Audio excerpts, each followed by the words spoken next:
Good afternoon, everybody. It's me, Ricky O, here with the HWO Hockey World Order. And this afternoon, I have the honor to be joined by none other than former NHLer Randy Holt. Welcome to the show, Randy. Thank you, Ricky. Randy, I just want to get into a couple basic questions. People have been asking for you for a long time. When I did the Ben Wilson interview last week, your name popped up as one of the guests that people wanted to see. So I'm really honored to have you on the show. And one of the first questions I always ask everybody is, what got you into hockey? What drew you to hockey as a kid? Well, at 11 years of age, my older brother Gary got talked into trying out for hockey because we both really enjoyed playing road hockey. So that was the start of it. Who was the person that Randy Holt was always in street hockey? Who was the player you emulated the most when you were a kid? Well, actually, I'm Bobby Hull, maybe. He was. It was kind of neat to watch him. He appeared almost unreal. He was a superstar, along with John Beliveau, Stan Mikita, Gordie Howe, when I was a kid. But very quickly, Bobby Orr all of a sudden came along, and I was looking at the greatest hockey player ever. So I tried to, when I played road hockey or on the ice, I tried to be Bobby Orr, but there's only one Bobby Orr. He was probably the greatest defenseman that's ever played the game. It's a shame that knee injury just took him away too soon from playing, but he was incredible to watch. I caught the tail end of his career. I wish I would have been a little older and seen him in his prime, Randy. Randy, where did you grow up in Canada? What part of Canada? Pembroke, Ontario. Ontario. I was born, and then we moved up north to New Liskeard, which is 50 miles from Kirkland Lake, where a lot of hockey players from Kirkland Lake made it into the NHL. Where does Hockey Night in Canada rank in Randy's childhood? Was that something the family got together and watched? Was it available by you? What was it like on a Saturday night with Hockey Night in Canada? Well, it was great. My mother loved Montreal Canadiens, and my father loved Toronto Maple Leafs. So if they were playing, we basically stayed very quiet because they seemed to take it real serious. That's funny. So mom was a Canadian fan, dad was a Leaf fan, and Randy had to be quiet. Probably the only time Randy Holt was afraid of anything in his life was his parents, huh? Oh yeah, growing up, I didn't get to talk much. Randy, you end up going up to playing with the Niagara Falls Flyers, and you played 35 games your first year, and you put up a remarkable 178 minutes in penalties. When did you realize that you had to play the role of tough guy, or was that something that just came natural to you as a kid? Well, it did. Gary and I, my older brother, who played 7 years pro, at 11 years old, our parents sent us in the summer to my Uncle Bill, who was my mom's brother. He owned a lumberjack camp, and Gary and I spent like 6 summers there, right up until we got into pro hockey. And we believe that that made us so friggin' strong. Like Gary said to me, he said, Wrangler, you ever notice how much stronger we are than all our friends? And that was the start of it. Working as a lumberjack at 11 years old is going to make you strong, Randy. Well, I know. How about 11 years old and you were working in a lumberjack camp? 14 hours a day also. We had to get up at 4 in the morning. Wow. Yeah, we had to get up at 4 in the morning and eat and leave for the bush, and we wouldn't get back to like 6 that night or 7 that night. Wow, that's incredible. It's such a different world now, Randy. It's kids today. I'm blessed to have children. I don't think they understand just how tough it was back in the day for families to make ends meet, especially like in farming or in lumberjack towns, like you said. And I was born to a truck driver, and my mom worked at a bank. Both parents worked all the time, and as the oldest of three boys, I was basically a third parent. A lot of responsibilities, but so you think working that hard developed the strength that you needed to get into hockey and be a guy that was not intimidated by anybody, correct?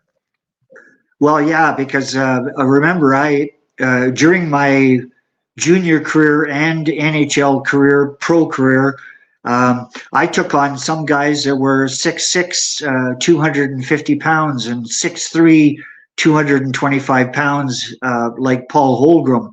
Um, if you were just a good fighter, in those fights, it asks for a bit of wrestling. If I couldn't bench press with 400 pounds, which I could, that right there neutralized how powerful Paul Holmgren was, how powerful any big tough guy was. They weren't bench pressing 400 pounds. I was. Yeah, for sure. I mean, going back and watching your fights, I've been a fan of yours. I'm 54 years old, so I got to see the tail end of the career and really know who you were by the time the late 70s and 80s came around. When did you have your first fight on ice, Randy? When did you have that first one? Do you remember? Nope. No. My memory is the best thing about my memory is that my wife and I have been together since we were 14 years old. And so a bunch of stuff that I Wow. don't remember, Lynn is normal and she has a memory about it. Well, you're pretty damn normal, and you're a great guy, Randy. That's amazing. You guys have been together that long. God bless the two of you. I bet you Yeah, she keeps you in line. well, she did. What do you call it? Remember, I was considered by a lot of people out of control, do what I want. Some people were scared to talk to me in my teenage years because they might say something wrong. And here along comes this little farm girl, and I loved her so much that I started listening to her. She was probably one of the first people I started listening to. That's fantastic. I love to hear stuff like that. My parents have been married over 50 years, and it's just a great feeling to see that. I'm happy for you guys. What's Well, thank you. what's it like getting drafted, Randy? Do you remember getting the phone call, or back in the day was it a letter? I know some players said they were later in the draft, so they didn't know for weeks after they got drafted. Some people got a phone call, some got a letter. Do you remember what it was like getting Yeah, drafted? well, yeah, it was great. I was living, where the heck was I living? Um, I could have still been in New Liskeard for the summers because that's where Lynn's from and where I was from. But my agent, Frank Milne, he said, Randy, I want you, and it's all expenses paid, trip to Montreal for the 1973 draft. And so I made it to Montreal, stayed in a hotel, and went to the draft.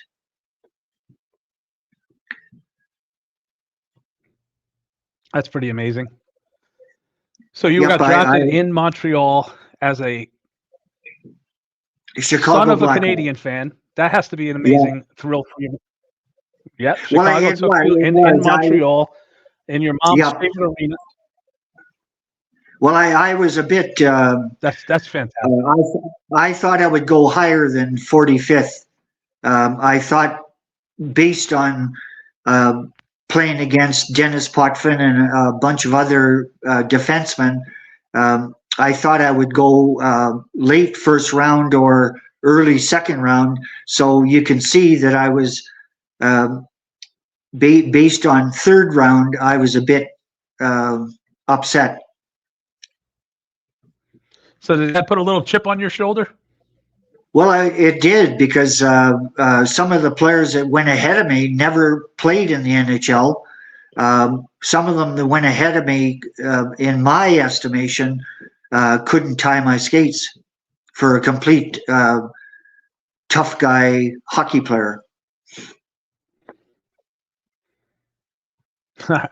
Well, that's a good chip to have on your shoulder going in the NHL, knowing that people that didn't deserve to be there were playing ahead of you, or well, drafted ahead of you.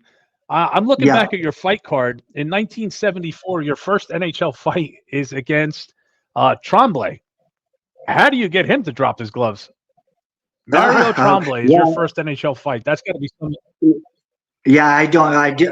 I remember he was nothing, as far as I'm concerned. To me, I always looked at the French differently. Maybe because of my father. I don't know, but I found them. Well, they really stick together as a family, so that's a good thing on the ice. But Tremblay to me was like this spoiled little brat. That happened to be playing for the Montreal Canadiens, and I was awed by some of the other players that were there, Guy Lafleur and such, and but not him. So it ended up, I noticed very quickly that he played a very dirty type of sneaky hockey, fighting or physical, and so I quickly got him. So you tagged them pretty good in that one. Yeah, I did. I don't think I ever fought him again. You had a little. Huh? I think your dad got in your ear a little bit, because your second fight in the NHL was against Jan Lambert of the Montreal Canadiens also. So you went in and beat up two Canadians right off the bat in your NHL career to make your dad, the Leaf fan, happy, and probably upset your mom.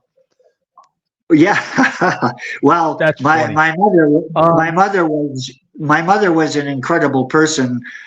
Even she would wish for my success against Montreal. Well, of course, your mom is a little boy, probably. Yeah. It's amazing the support that families have given hockey players. Like when I hear the stories, everyone I've interviewed, Ben Wilson, Chris Kostopoulos, Barry Beck, everybody talks about the home being such a supportive atmosphere for them in hockey. And I'm sure you had the same upbringing, but I just see that sports brings out the best in families. I was a baseball player. My middle brother was a goaltender in hockey. My baby brother was a football player. Our parents never missed a game. We're always at every practice. And it just made our family so much closer, And your brother and you playing professional hockey, that's just got to be such an awe feeling for your parents at the time. Yeah, we never, it never crossed our mind as teenage kids that we were really making our parents proud. We, as young kids, working in the bush in the summer, and Gary was the first one at 11 years of age. Gary was asked to come and try out in hockey, and nobody asked me, but Gary said to me, Wrangler, he called me Wrangler, Wrangler. He said, Wrangler, you want to come with me and sign up for hockey? And I said, hockey? And he goes, yeah. He said, some of our friends are going down to sign up, and they asked me to come along, and I'm asking you. And I did, and it's the greatest thing that ever happened, I guess. That's awesome. That's such a good story. I love to hear that. So, Randy, one of the guys you had a lot of fights with in the NHL, looks like he might have been your main rival right off the bat, was Mel Bridgman. What could you tell us about Mel Bridgman? Well, I ended up playing with Mel, so that was kind of ironic. But he was, to me, this is the way I looked at him. The game's playing, and you're sitting on the bench, and you're watching this guy go around and cheap shot your teammates. And I thought, okay, I'm going to get him. And I did. Mel didn't do too well against me. So the Philadelphia Flyers decided to try some other guys against me. They didn't do very well. And then the final big one was when I was with the Los Angeles Kings, Marcel Dion's line, which was called the Triple Crown line, it was, to me, the best in hockey, even better than the Montreal Canadian line. So I'm in Los Angeles, and we go to Philadelphia Flyers, and sure enough, what they do is they go after the top line, which is Marcel Dion's line, Charlie Simmer and Dave Taylor. And so I decided right then, forget about hockey. Let's get those guys that are turning on my players, and sure enough, it ended up that I one punched a few of them. They did not try to fight me back, and then Paul Holmgren comes up and grabs on, and he was a big, very strong, powerful man, and he said, "Randy, you've made us look bad in our own arena. We have to go." And the mistake that Paul made was he said, "Which hand do you want?" And I said, "My left hand." So as soon as he let go of my left hand, he agreed to it. We started punching, and to this day, I believe I probably threw 2 punches for every one of Paul's. And all of a sudden, Paul pulls me in. And he says, "Am I bleeding?" And I said, "Yes, Paul, pretty bad." And I said, "Is that it, or are we going again?" And Paul goes, "No, that's it." And he let go of me. And so I let go of him. And as I'm skating away, the referee came up and said, "Randy, you're gone." And what is hilarious about that incident is that they send me off, and they didn't send Paul off. So I turn around to look to see how it's going on the ice, and the LA Kings are now being roughed up by all the Philadelphia Flyers, and Paul is going around one punching. And I asked him later, years later, when I was with him in Philadelphia, I said, "Why did you stay on the ice and go around punching my teammates and when I'm kicked off?" And he goes, "Randy, a bunch of your teammates I couldn't stand, so I made sure to go." Yeah, and that's what Paul did. Yeah, well, he couldn't take you. It's funny because 2 of my favorite people I've interviewed right now are you and my boy Kent Clarkson.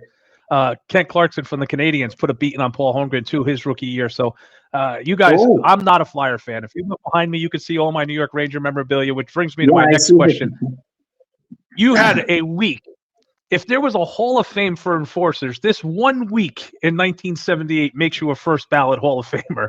You fought Stan Jonathan, Nick Fotiu, Bob Nystrom, and Gary Howard all in the same week, Randy. Some people wouldn't do that in an entire career. What is your memories of the Fotiu fight? Well, Nicky, it ended up I'll talk about the fight first. Nicky came up and challenged me because I was, I guess, hurting or roughing up some of the New York Rangers in New York. And Nicky came up and never said anything. We just got into the fight. That's my wife. We got into the fight, and it was a pretty good fight. I'm not sure that anybody won. Nicky could really throw them, and he was strong also. Back to, it was great that I could bench press 400 pounds again.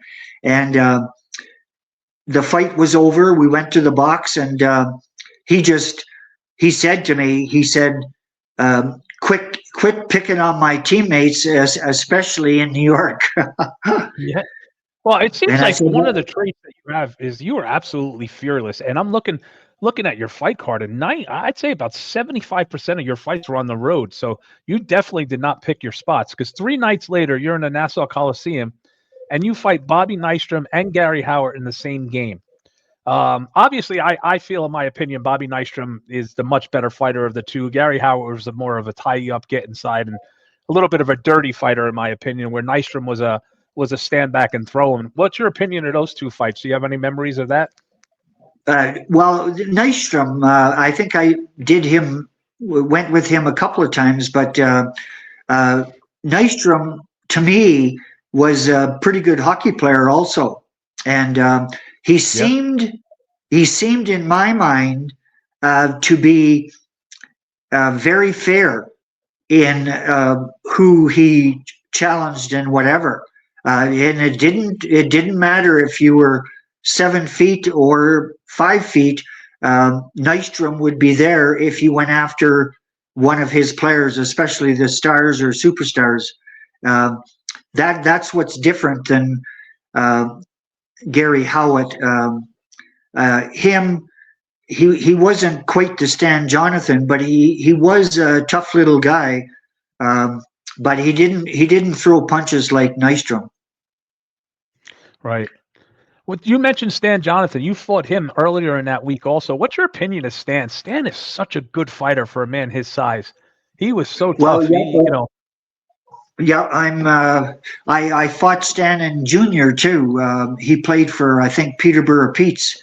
I was with the Sudbury Wolves in my last year, and I think that was his first year, and so I remembered him, and I did pretty well against him in my last year and his first year in Peterborough. And then again, maybe that's why he challenged me when he was with Boston Bruins. But I fought a few of the Boston Bruins also, like the Philadelphia Flyers.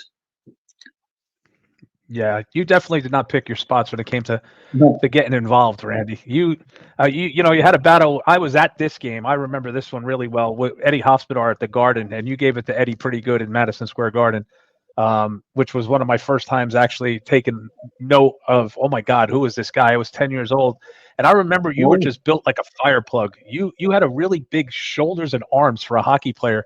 What's your opinion of a guy like Eddie Hospodar? Was he just a game kid in your opinion, or was he another one of these guys who was just a cheap hockey player? Because I've talked to a lot of guys who don't like Eddie at all. Well, I mean, I don't know him. I remember that he cheap shotted, and I don't like that. And that's how Nicky. I don't know if he did it on purpose, but. Sometimes Nicky could be a cheap shot, and it would be even worse than him because Nicky's so friggin' strong. Right. But so when Nicky gives you an elbow in the head, trust me, you're going to have a headache after the game's over or right during the game. The other one, Hospodar, to me, he was. I don't like to say nothing because he made the NHL. He supposedly was tough, but he wasn't. So that's it. It's funny, for such a dirty hockey player, I'll never forget Jim Gordon, the Ranger announcer, saying Eddie Hospodar is one guy to contend with, always involved, loves to drop his gloves, and his brother's a priest. That always made me laugh. That Eddie went one way and his brother went completely the other. One of the guys I wanted to ask you about, actually, the two guys on your fight card, John Wensink and Dave Semenko. Dave Semenko was a big guy. Didn't really, at the end of his career, kind of a spot picker. You fought him towards the end in '82. What was your opinion of Semenko? I know you obviously played against him a lot of times, but Dave was a big guy, but in my opinion, towards the end, only early in his career, he fought everybody often. But towards the end, he was a little bit of a spot picker. What do you think about Semenko? Well, what do you call it? Like on the Edmonton Oilers, I consider the Edmonton Oilers of the early 80s the best team that I ever played against. Better than the early Montreal Canadiens, better than the Islanders, better than them all. I never seen a team like that, and that's why they could afford to have Semenko, who in my mind wasn't a hockey player. He was just a big 6'4", 200 and whatever pounds, tough guy. I was never impressed with him as much as I was. I was actually more impressed with Mark Messier because Mark not only was a superstar to me, if he got you in the corner with one of his hits, would even be legal, he could hurt you. Semenko could only do it. Mark could kill you with an elbow or a stick. Yeah, elbow or stick. That's right. Mark, and he was a giant. Yeah, I had the pleasure of working with Mark for a little while. He has a foundation at a hospital that I was involved with, and he does a wonderful job with children with cancer and sudden infant death syndrome. He's a really good man. But even after his career was over, 10 years after his career, Mark looked like he can kill you, and he gets that look in his eyes. He's an intimidating looking guy, Mark Messier. Yeah, what do you call it? Who was the best hockey player as a teammate? Well, Bobby Orr on one leg. In Chicago. Yep. I went to Chicago. Of course, he was supposed to retire, I guess, because of that leg. So we're in Chicago, and of course, I really looked up to Phil Russell, and I think I was in my second year in pro or whatever, and Phil had gone number one the year before I was drafted. Phil went number one to Chicago. Very nice and a very good hockey player. And then even he was in awe of when Bobby Orr came to play with us at the start of the season and the exhibition games and whatever. And Bobby Orr was a very quiet, hardly talk type of person. And in fact, I was so taken aback by how quiet he was. I called Stan Makita Stosh, and I called Bobby Orr Mr. Orr. I couldn't call him Bobby. It had to be Mr. Orr. And even Stan said, you call me Stosh and you call him Mr. Orr. And I laughed and I said, well, that's funny. Yeah, it is because Stan Makita is one of the greatest players ever. Bobby Orr that season only played 20 games. He put up 23 points. He was still at the top of his game. It's such a sad story. I got the pinball machine. I know the Chicago Blackhawks. The Chicago area was known for its building of amusement games and stuff like that. And they put out the Bobby Orr pinball machine, and I'm a proud owner of one of those. And it was very limited edition, hard to get machine. And I'm going to keep that for the rest of my life. Yeah, you should. Who were some of the guys? Who were some of the guys that took you under their wing, Randy, when you got to the NHL? Like, who were the guys that helped get you through that rookie year? Actually, it probably would be Phil Russell. He was very, very, very nice to me.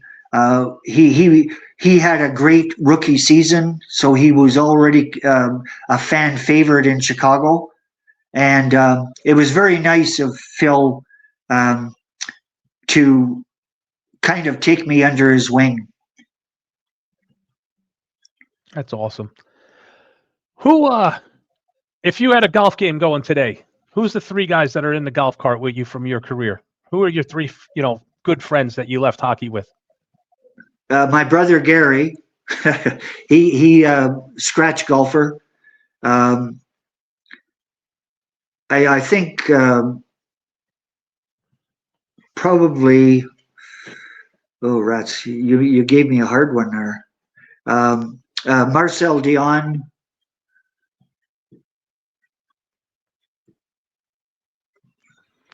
Marcel Dion, tell me about him as a teammate. I got to see him live at the tail end of his career when he was with the New York Rangers, but I saw a lot of Marcel, whenever we got a chance to watch him on TV.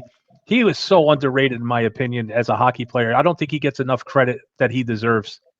Marcel Dion, in my opinion, and it's really important because I believe I put a lot of effort into uh, thinking about who are the greatest hockey players that I ever seen, and Marcel is in my top 10. Uh, I don't know why. Maybe because the LA Kings uh, never won Stanley Cups, but that should not be held against a great player like Marcel Dion, the greatest junior player that I ever played against, in my estimation, was Dennis Potvin, Marcel Dion, Guy Lafleur. Same thing.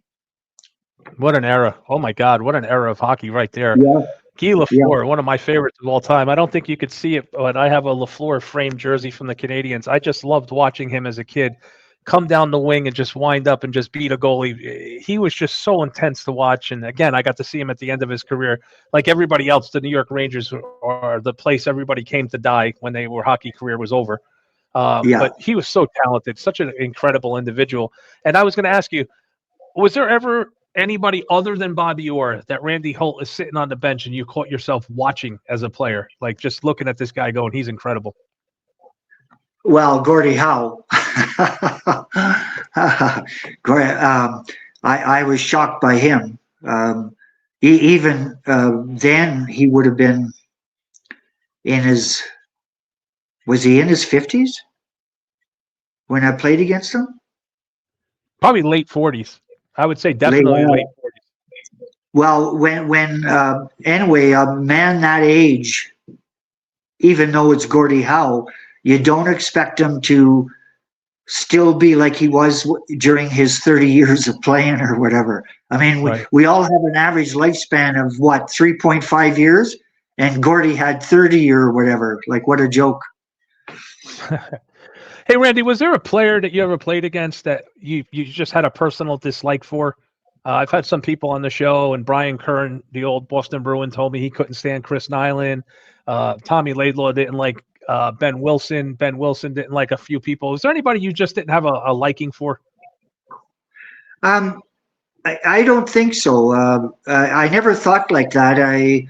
Um, growing up, I believe growing up for myself and my older brother Gary, um, I thought we had it fairly tough, and people, some people, I believe, um, especially me, because I was what you see is what you get. There was no game plan for me off the ice or on the ice. Um, I never thought of that. All I thought of was during the game, that person just did something bad to my teammate, so I'm going to get him. Always the protector. Yeah. Randy, who was a fight? Let's go through a couple, fight questions real quick, because a lot of my audience loves to talk about aggressive hockey and fighting. Who hit you the hardest in your career? Who was one guy that maybe gave you a good shot? Well, I think what do you call it? I think I've said Barry Beck. Barry was a powerful big man again, and of course, like fighting Paul Holmgren, you wanted to get as quick a punches into his face as possible to throw him off. But Barry landed a couple, and I had a helmet on, but it didn't feel like I had a helmet on when they landed. So I would say, out of all the fighters I've fought, it would be between him and maybe John Wensick. Oh yeah, I wanted to ask you about Wensick. What was your opinion of John? Powerful. I remember when he grabbed onto me, just like Barry Beck. I remember when he grabbed onto me, I'm thinking, wow. And what that does is, when the wow comes, you better get those punches going quick. And I did against both players. Yeah, Barry's a good friend of mine. Barry's a big man still to this day. Oh. He is shredded and in amazing shape. I was amazed by Barry. You're one of the only people in history to have a fighting major with Brian Trottier. Do you remember anything about that? I think all I can remember is I think I cross-checked somebody in the head in New York, and they went down. They went right into the net. And the next thing you know, I'm fighting Brian. And when the fight was over, he said to me, he said, you could have hurt him with that cross-check to the head. and I said, well, it looked like he was going to score a goal. So it might have been Mike Bossy. And it could have been Bossy because anyway, I was so scared that he was going to score a goal that I did what I thought was best at the time, cross-check him in the back of the head, and he went straight into the net. And next thing you know, I'm in the fight with Brian. And he was a powerful man. We knew that anyway because you never wanted to have your head down coming out of your end because Trottier was one hell of an open ice hitter. Really? See, it's funny. I grew up hating the Islanders. I hate them with a passion, Randy. I'm a Ranger fan. They beat us every year and won the damn cup and embarrassed me as a fan every year of my life. But you always think of Trottier as just being an incredible face-off guy and an incredible passer who was feeding Bossy. And then you had Gillies, who complimented, might have been one of the best lines in the history of hockey. But yeah, that's interesting to hear. You say he was such a physical guy. Oh, shit. What's your opinion of Clark Gillies? Clark was a, what do you call it? Let's say Clark was a silent shark, great white shark, paroling around. And if you were just playing hockey, he just continued to play hockey. If you started to get rough or dirty, he was coming for you. Yeah, he was a mountain of a man. Yeah, he was a big dude. And that line, and I'm sorry I cut you off about Trottier. I'd like you to finish your thought on Brian Trottier. You were saying just about how physical he was. Well, all I'll say is he's the most physical megastar, and he was a megastar. Bobby Orr is a megastar. Bobby Hull was a megastar. Brian Trottier's in that group. He was not only, in my mind, one of the best open ice hitters, and he could do well in the corners too. He was so strong. That's what people don't talk about because he did so well in the hockey end. They forget how friggin' tough and powerful Brian Trottier was.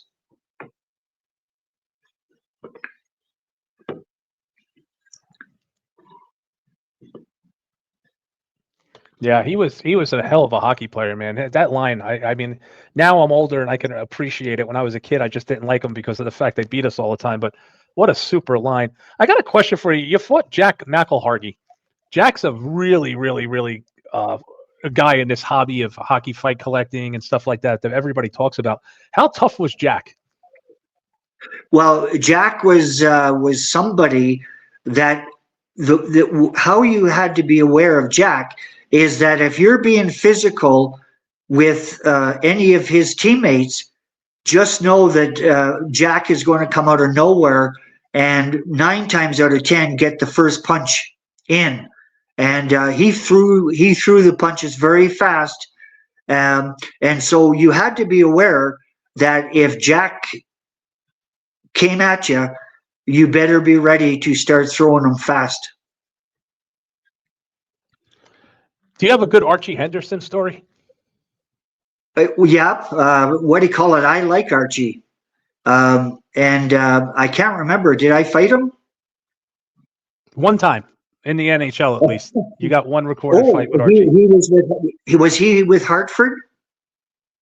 Hartford or Washington. He was in both organizations.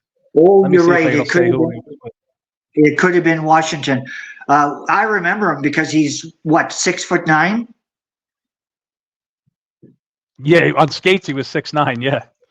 Yeah, and he lives in Calgary, and I think I met him after the career was over, I met him and I said to him, I said, when I had to fight you, I had to jump the highest that I ever jumped. Like when I turned in this 6'9" with 3-inch skates on, so he's 7'2". I had to jump as high as I could to get a grip onto his sweater behind his neck, like which I did in most of my fights. It's a weird thing with Archie. Archie was such a dominant AHL fighter, and then he came up to the NHL, and they brought him up as a designated fighter. You know, probably wasn't fair to the guy that he got 1 or 2 shifts a game. You know, and I always hear how hard that is as a player. It is to have to get that 1 shift and go out and take on somebody. But Archie came up and he had fights with Barry Beck. He had fights with Scott Stevens. He had fights with you. He took on everybody, Chris Nyland. So Archie Henderson's just a legend in this. And you fought Archie on 11/7/82. In 1982, he was with Hartford and you were with Washington. So, yeah, he was a Hartford Whaler when you fought him. Oh, wow. Yeah, anyway, off the ice. What's that? Oh, I was going to say it's another week you had. You fought Archie Henderson, John Wensink, back-to-back nights, and before that you fought Al Seacard 2 nights before that. Yeah, you didn't that's pick 3 your spots at all, Randy. No, I didn't pick my spots. I'm very proud of how I, at 5'10", 200 pounds, how well I did in my 16 years of getting paid to play hockey, 4 in junior and 12 in pro. My Lord, you just did not. You had weeks that, you know, it's funny. You set a record in the NHL for 67 minutes in penalties in that brawl in Philadelphia. If you watch do you watch the game now at all? Not much. My favorite player is Connor McDavid. So I don't watch. I mean, you could. It's not tough anymore, anyway. No, I was going to say, if a guy gets 67 minutes in penalties in a season now, they consider him a tough guy, and it's such a joke. You know. You're absolutely. Well, what do you call it? Randy, I'm sorry. Oh, sorry. Yeah, I agree. It's pretty hockey now. I don't know why the NHL went away from the toughness, because I thought the 70s that I played in and the early 80s that I still was playing in, I thought hockey was at the best it could be, both physically and play-wise. Because remember, as great as Connor McDavid is today, Bobby Orr was during our time. And so there you have a megastar in Bobby Orr, and today you have a megastar in Connor McDavid, who doesn't have to put up with anyone going after his knees like they did Bobby Orr. Like, that was so sad. I seen that a couple of times, because you couldn't stop Bobby Orr, so you did anything possible to take him out. That is so wrong. Yeah, and Connor McDavid is so lucky that in hockey today, they don't go after your legs. Well, in hockey, you're not allowed to go after anybody anymore. They've taken checking and physicality out of the game. I'll tell you, in the last 3 years, at least some of the toughness has come back into the game. There's been a little bit more scrapping. And I think the NHL realized when they took a hard stance and almost took fighting out, the stick work increased so much. The little pesky forward who was hitting from behind got away with it, and it was just a bad look for the NHL. There was more injuries. There was a lot of stick work. And then you just started to see a little bit more of people coming back with toughness on their team. And it's still a joke now, but maybe you'll get 1 or 2 scraps a week where you go, oh, that was a good scrap, and it was a hockey fight. It wasn't premeditated. I think when they started getting into guys like Derek Bugard, Trevor Gillies. Yeah, I agree with you. But I seen what happened to Bobby Orr, which is so sad, and because he was the NHL, no doubt in my mind. Today, believe it or not, to me, Connor McDavid is the NHL. What do you call it?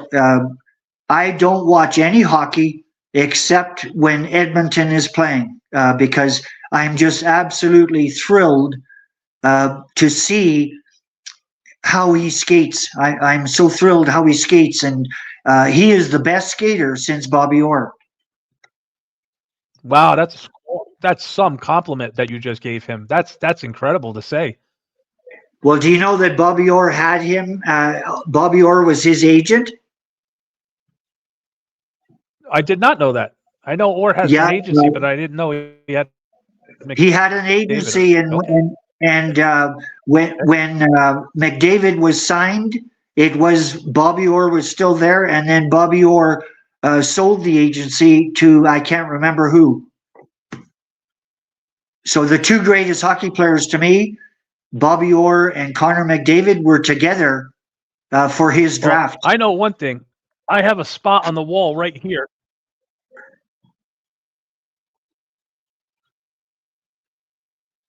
Oh, I'm not hearing you. I got a spot on the wall right here for when he becomes a free agent and the Rangers sign Connor McDavid. Oh, I'm sorry. Could you hear me now? Are you back? Yeah. If they sign Connor McDavid, that would be incredible. Randy, just give me a signal when you can hear me again. I can hear you. Okay, perfect. Okay, I was just saying I got a spot on the wall right here for Connor McDavid jersey when the Rangers steal him.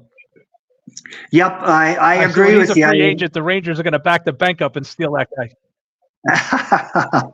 Well, I don't blame I think Connor McDavid, if he played in any other market, if he played in any other market other than Edmonton, he would be the face of the NHL nationwide. If he was in Pittsburgh, if he was in New York, Chicago, I can't imagine the superstardom that kid would be seeing right now because of his career is so good. He's so talented. He would be like the Ohtani of the NHL. He'd be everywhere. But I think playing in Edmonton just holds him back a little bit. Do you agree with that? I agree. The bottom line is for years before Connor, I was a Sidney Crosby fan. Sidney and the other lad there on there, Pittsburgh, they were just two incredible hockey players, great for the NHL. I always think of the whole NHL. So when the Pittsburgh Penguins were going around, everybody was so lucky to watch Sidney Crosby and the European hockey player. Malkin. Yeah, You're talking about Malkin? Yeah, I'm talking about him. Yep. And so Connor McDavid. I'm going to ask a couple of quick. Yes. Okay. Go ahead. Well, Connor McDavid. No, go ahead. Finish your thought on McDavid. Okay, Connor McDavid to me is greater than Sidney Crosby, greater than any other hockey player except for Bobby Orr. That's how great I think Connor McDavid is. Wow, that's an incredible compliment. Absolutely incredible compliment. Quick two questions. We'll let you go. Okay. Go ahead. There's a little delay. I'm sorry. I know. The greatest hockey player other than Bobby Orr, and he plays for and lives in a city I hate. Yeah, being a former Flame, right? Yeah, that's right. What's your opinion on Tiger Williams? It wouldn't be an interview unless I asked you about Tiger. Yeah, well, Tiger really. I fought him the first time I fought him.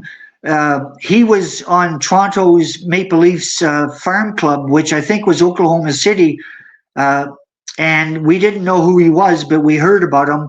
And I ended up fighting him down there in the Central Professional League, and then I fought him in the NHL.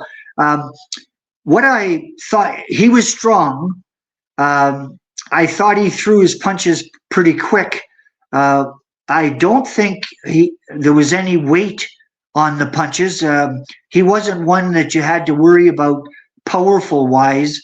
The worst thing I can say about Tiger, and maybe that's how he got his name, which I told him after our fight, he tried in our wrestling match. He tried to claw my face and my neck to create blood.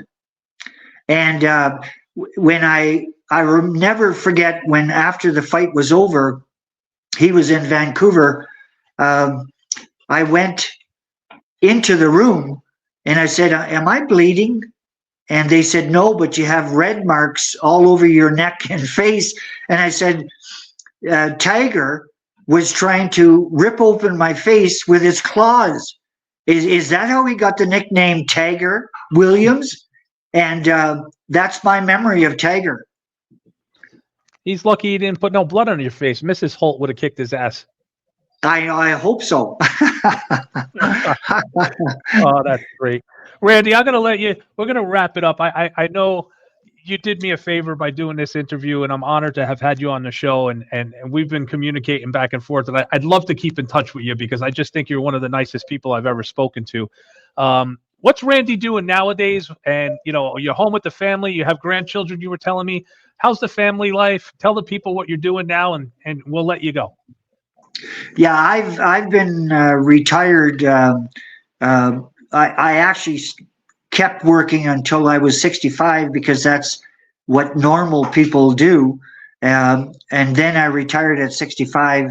I was working for the city of Calgary in an arena the last 10 years of my work life. I enjoyed that. I got to meet a lot of people. I got to see how hard arena people had to work during my playing days and my life. Life has been good. What do you call it? I've lucked out where I get five pensions, which is really nice. The NHL pension and living over 10 years in the United States. I also get a Social Security pension along with 3 Canadian pensions. So that's worked out nice. Everything is good. I couldn't ask to be feeling better. I'm actually doing I consider myself quite healthy. The doctors are going along with it. So the worst thing I can say about my 16 years in hockey is my hundreds of fights or whatever, how many there were. My memory is not the greatest, but I've got my wife who's been with me 56 years, and she's a nurse to take care of me. It sounds like you guys are going to be together for a long time, and you already have been, and it sounds like you're just happy being home with Mrs. Holt and the grandchildren.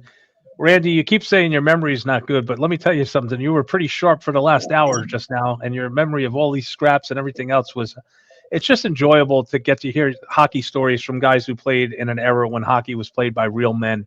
And that's not saying they're not real men today, because they're tremendous athletes, but they're not the athletes you guys were coming home. And, I had Ben Wilson on the other day, and Ben said, I played with 3 sticks. I had a power play stick, I had a regular stick, and then I had a penalty kill stick. And the penalty kill stick lasted his entire career. He said it was so heavy and so thick that it never broke in the 10 seasons he played in the NHL.